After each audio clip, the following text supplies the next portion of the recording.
Hello नमस्कार दोस्तों, welcome to GMR study YouTube channel. आज हम लोग इस वीडियो में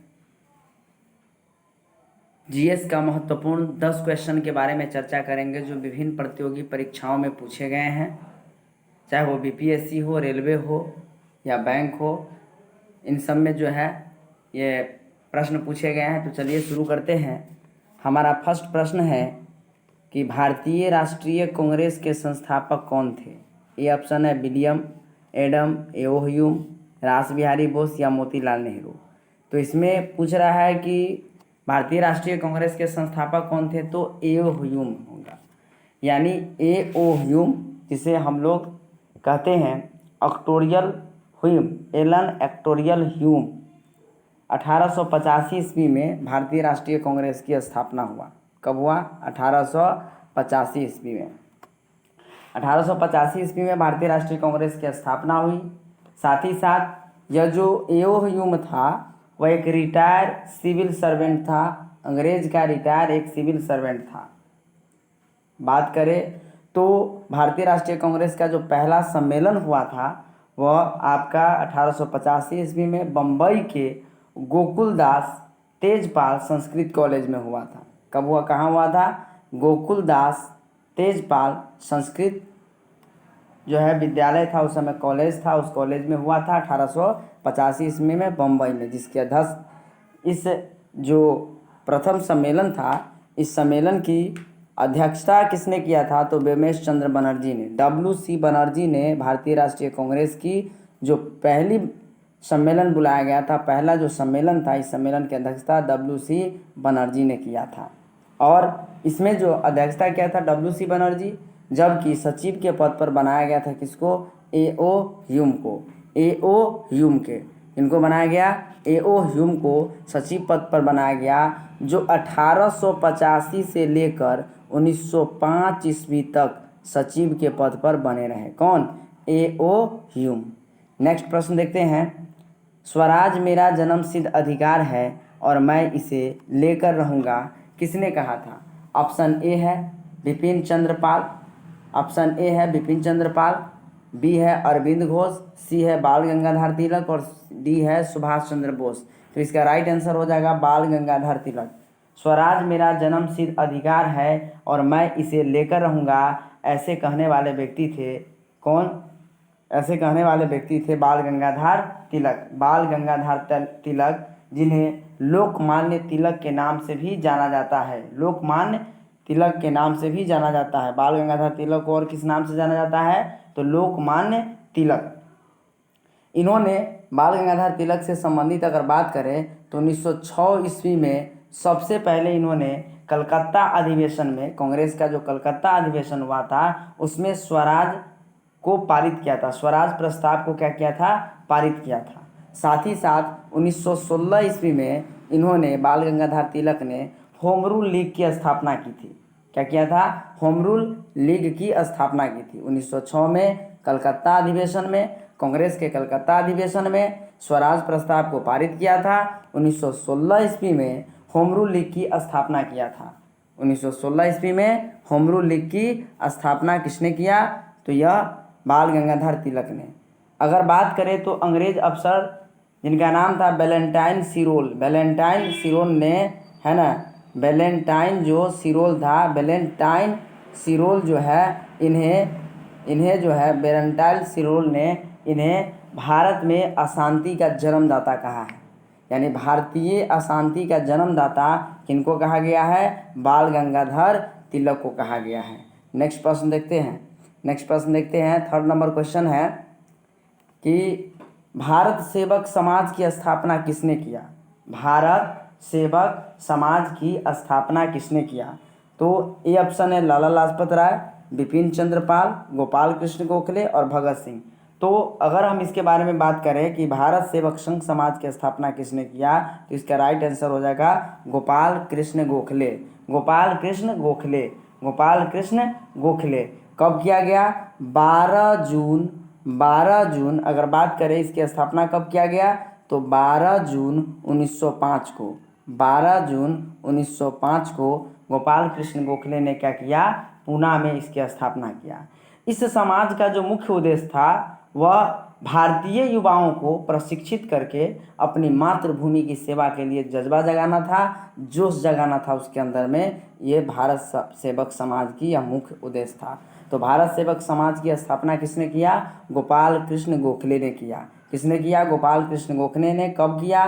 तब 12 जून 1905 को। और इस समाज का मुख्य उद्देश्य क्या था? कि भारतीय युवाओं को प्रशिक्षित कर कर और उनके अंदर मातृभूमि के सेवा के प्रति उनके अंदर जोश जगाना था, उनके अंदर जो है एक जज्बा जगाना था जो देश के लिए मर मिटने तक तैयार हो जाए।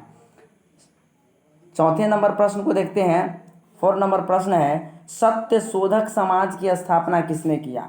ए ऑप्शन है दयानंद सरस्वती, बी है ज्योतिबा फुले, सी है गांधी जी और डी है डॉक्टर बाबा साहेब भीमराव अंबेडकर।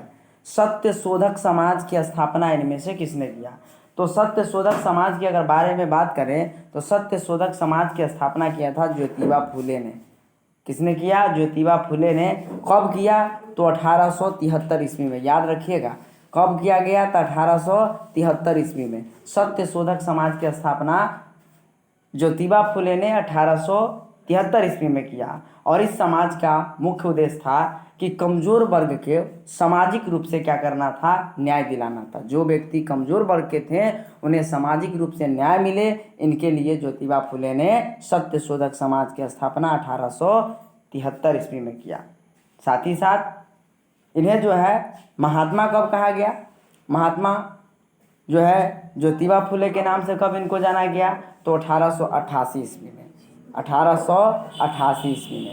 1888 ईस्वी में। 1888 ईस्वी में इन्हें महात्मा ज्योतिबा फुले के नाम से जाना जाने लगा। और सत्य शोधक समाज की स्थापना के बारे में पूछे तो ज्योतिबा फुले। और कब किया गया?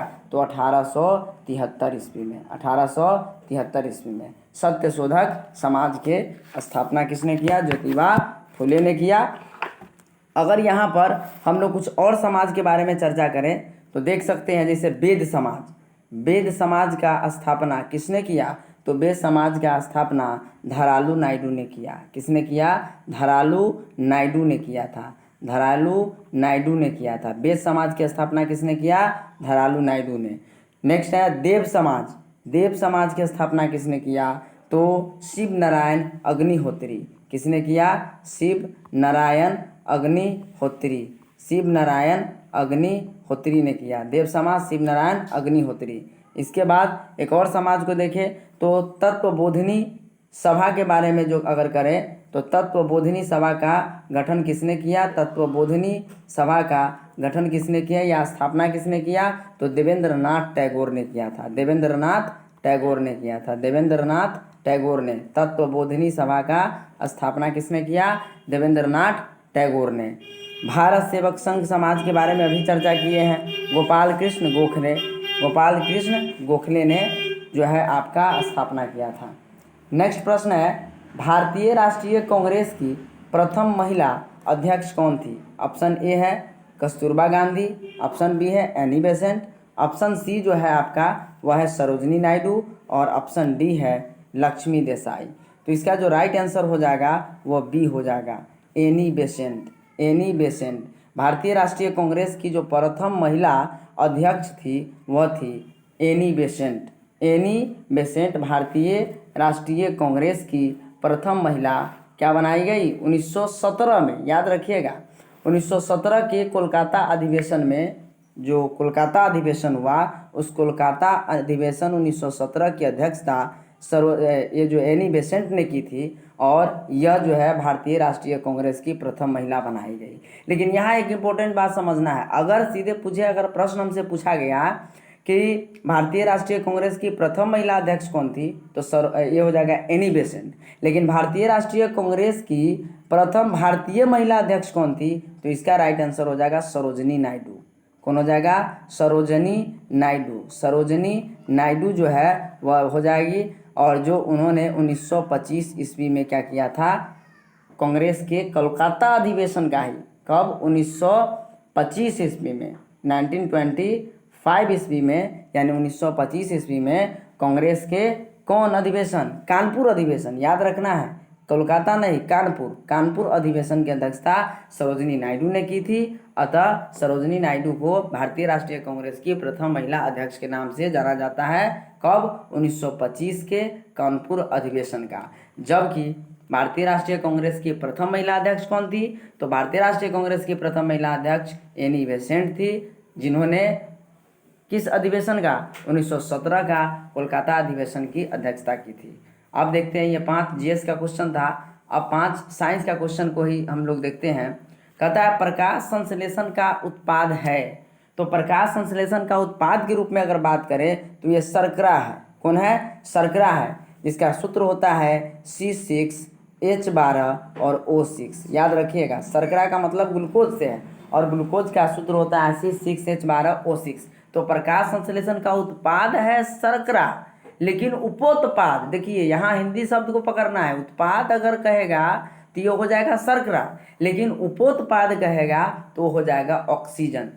उपोत्पाद के रूप में क्या बनता है प्रकाश संश्लेषण की प्रक्रिया में? तो वो ऑक्सीजन बनता है। लेकिन उत्पाद के रूप में कौन बनता है, क्या चीज़ बनता है? तो शर्करा बनता है। याद रखना है, प्रकाश संश्लेषण की जो प्रक्रिया होती है वो पौधे में होती है।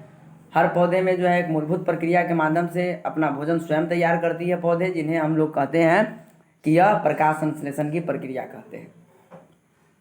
नेक्स्ट प्रश्न है हमारा, ग्लूकोज का सूत्र क्या होता है? तो अभी हमने चर्चा किया C6H12O6, राइट आंसर ए हो जाएगा। C6H12O6 यह ग्लूकोज का फॉर्मूला है। वहीं पर ये जो है आपका राइट आंसर C6H12 और O6 हो जाएगा। नेक्स्ट देखते हैं, पानी का पीएच मान होता है।